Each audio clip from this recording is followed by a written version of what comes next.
Hey, I'm Sandy Schreck, and today we're gonna take a look at doing a Cascade Bridal Bouquet. So what we're gonna do is look at a more informal cascade that's gonna have multiple descending lines. So rather than traditional extended teardrop, so let's get going. So we're starting with the clear handle bouquet holder, and it's the grande size and the large, and then I'm using one of the 225 vases to support that and my mechanic. So the first thing that I'm going to do is establish the frame on the bouquet.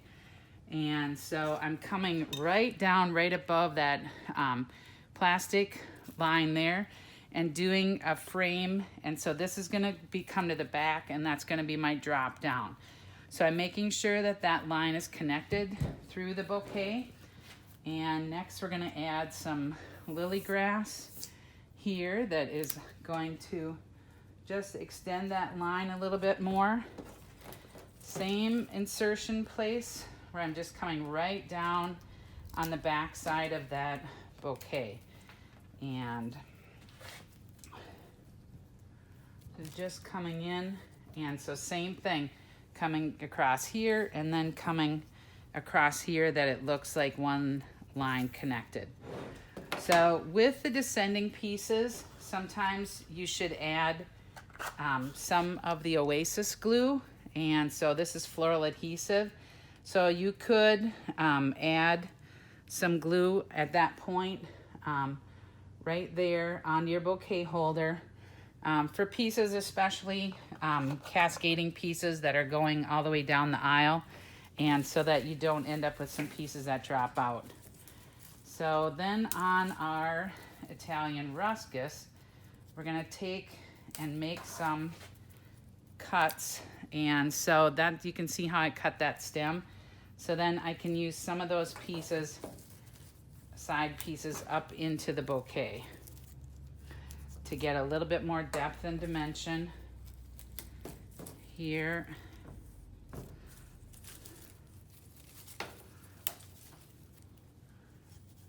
And so just a couple pieces. So I'm really keeping it open so that I'll be able to have space for my flowers on that.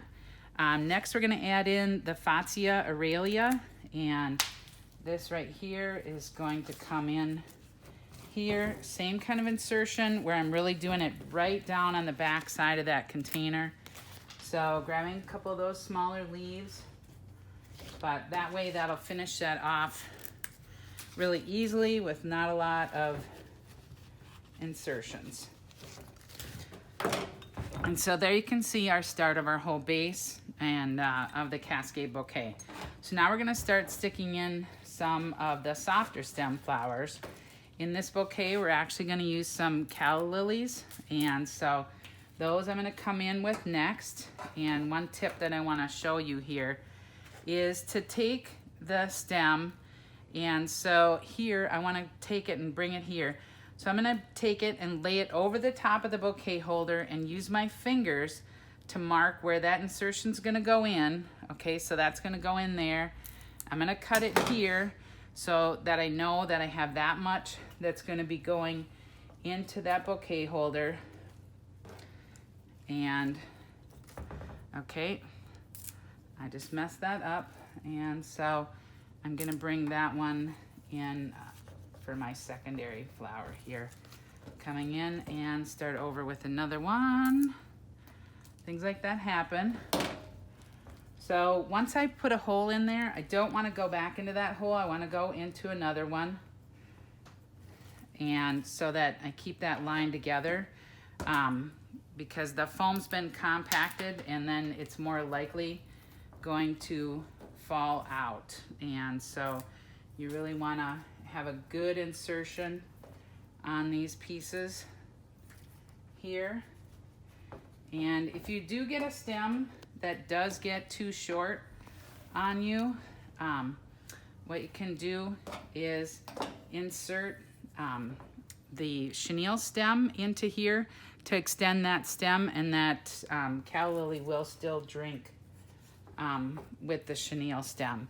So now you can see I've got a crossing line coming across there. And next I'm gonna add in some of the heather that is going to bring another one of our drop lines here. So same position where I'm coming in, really coming in from the back side, right down on the bouquet holder there, so that I'm saving that room in the middle for all of my larger stem flowers. I'm going to be putting some roses in here, and so you want to save that space up in there. So your drop.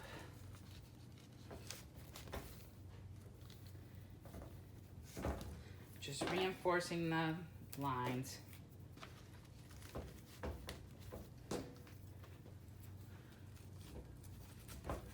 There, and then now I'm going to start adding some depth through it here.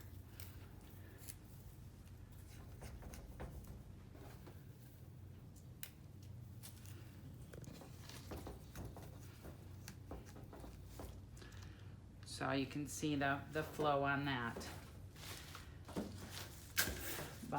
So our next largest stem is our roses, and so we're using these roses here, and next I'm going to set my height. And so same kind of thing on this. What I could do is pull this toward the end of the table and kind of see here and estimate where that stem's going to go in. And then if you have extra nodules and stuff, you want to cut those off, because as you push it into the bouquet holders, if you have larger nodes, that's going to make a larger hole than your flowers, and then your flowers have the potential to fall out. So on here, come with a nice strong line that's going to come across here.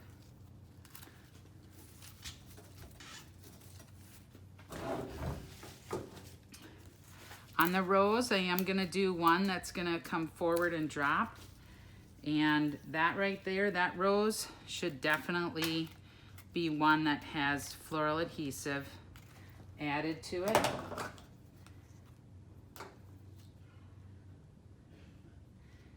And the flower will still drink even with the floral adhesive down at the base of the stem. So right there you can see following through with that line and coming in with those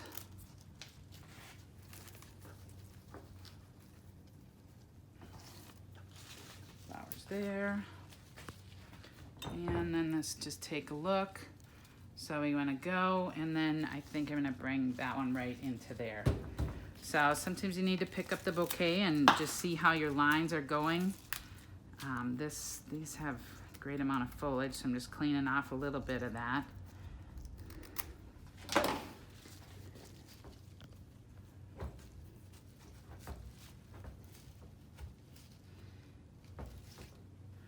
So there you can see our roses are coming in. Oh, I do have one more, sorry. Bonus round.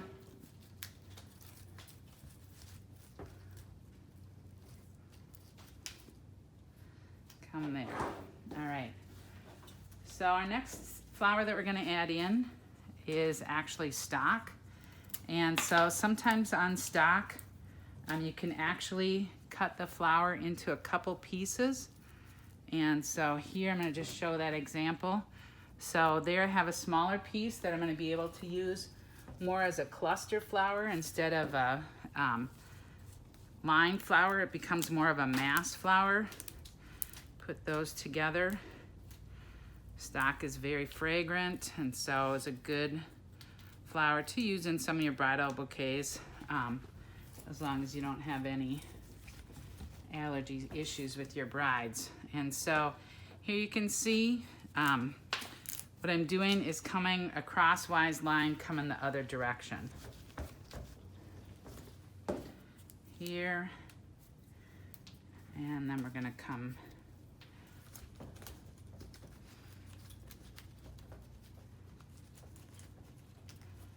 back back over here. As you're putting your flowers in, what you really need to do is kind of, with your fingers, bring them down in, and you just move them up the flower as you're putting it in, and then you can feel that you've got a really good insertion, just feeding that flower in. Trend flower that we're seeing right now is some of the lavender, and so we're gonna add some of that in on the sides.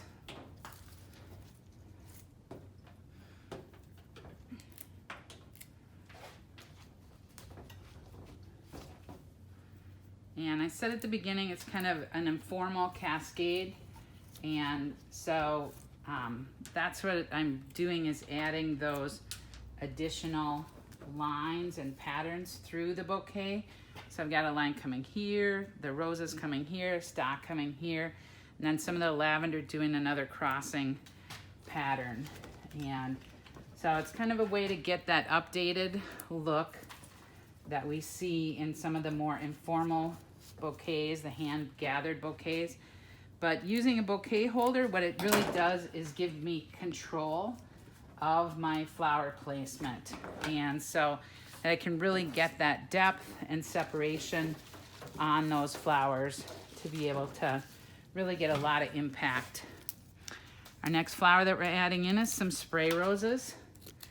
And these are just going to come in and finish off my two sides there. Got some smaller ones. I take those two and place them together and feed them in as one insertion, so it looks like it's with its friends.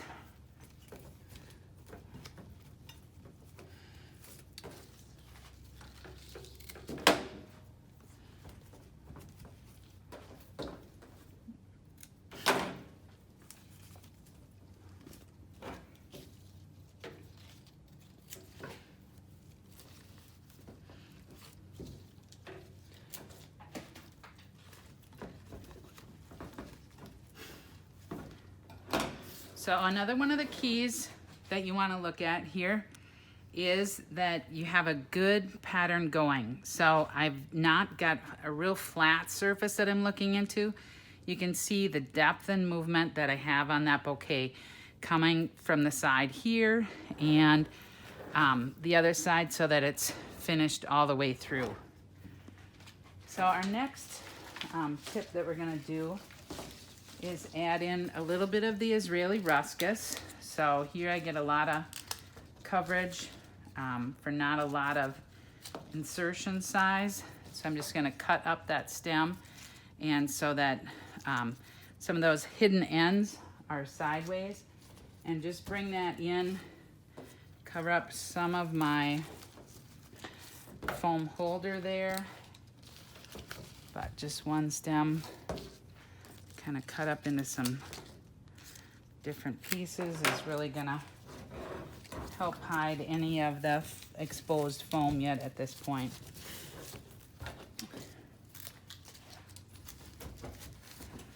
So my next tip is to use some carnations as some of this back basing.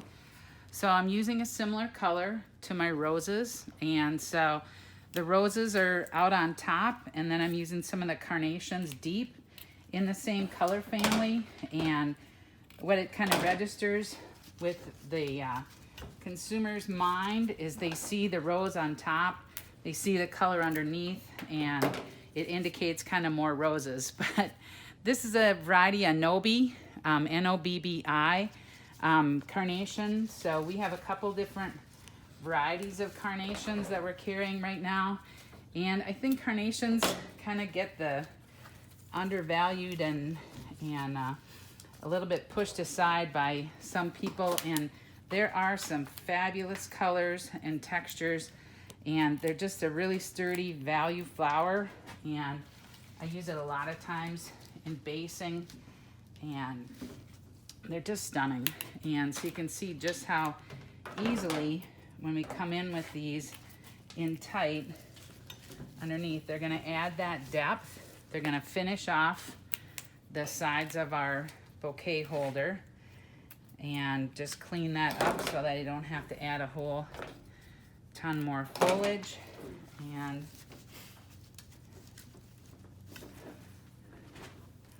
then it's just a way to create some good depth. And yeah. So we're just gonna come in next to add a few more textural elements. So we have a lot of the same colors happening here. So to really create some more texture and depth, what I'm gonna do is add a couple green hypericum in. So it's just that lighter color, and when you can see when I put that in, all of a sudden you have a little bit of a stopping place within there. So it's kind of a little bit of a respite between all of the different things that are going on. So we're just gonna use 2 of those gathered in there, and then a couple of the green trick dianthus down in deep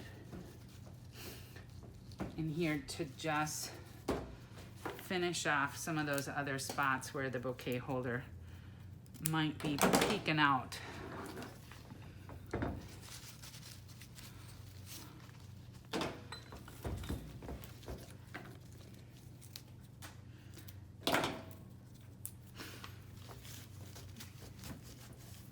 So we just brought that textural element through there.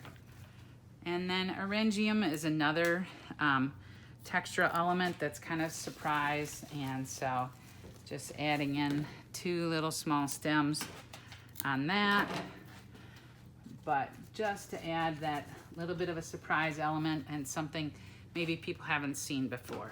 So that is our Cascade Bridal Bouquet. And so you can see the look that it creates. And so lots of different lines going on. To finish off the back, actually, so I would put 2 pieces of the U-glue strip on there, cut the stem off here, and use a Fatsia leaf as a backer there for going both ways. And then you can actually take an aspidistra leaf and wrap it around the handle, and to give that other finishing look, so that we don't add other elements in it, but just a simple look. So that's our Cascade Bridal Bouquet, and some of you guys took my class here, so here's a little bit more further instruction. And otherwise, I hope you enjoy it and give it a try.